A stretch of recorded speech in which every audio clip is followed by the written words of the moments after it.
सो सत श्री अकाल जी सारिਆਂ ਨੂੰ। ਅੱਜ ਆਪਾਂ ਰਿਵਿਊ ਕਰਨ ਵਾਲੇ ਹਾਂ ਮੋਟੋ G31 ਦਾ ਰਿਵਿਊ। ਇਹ ਮੈਂ ਪਿਛਲੇ 6 ਮਹੀਨੇ ਤੋਂ ਯੂਜ਼ ਕਰ ਰਿਹਾ। ਇਹਦੇ ਬਾਰੇ ਤੁਹਾਨੂੰ ਦੱਸਦੇ ਹਾਂ।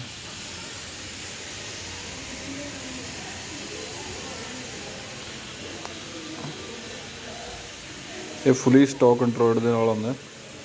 मैं पिछले 6 महीने तो यूज़ कर रहा। मैनू अज तक ये कोई भी प्रॉब्लम नहीं आई हैगी। बड़ा ही स्लिम फ़ोन है, 4G फ़ोन हैगा। गेमिंग के मामले sound quality, build quality, camera, everything is best. तुसी देख सकते हो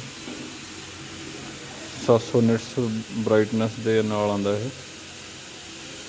इसकी हाफ ब्राइटनेस है।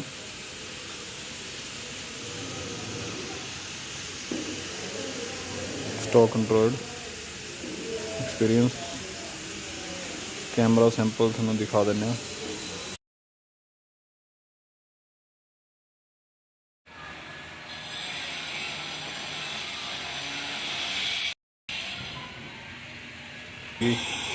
उस तो राइट साइड ते power button, volume up down ते गूगल असिस्टेंट बटन हैगा।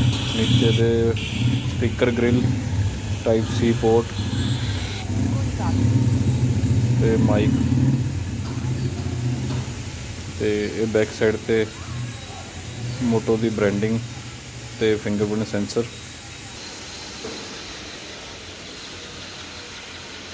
Full HD plus AMOLED display आती है।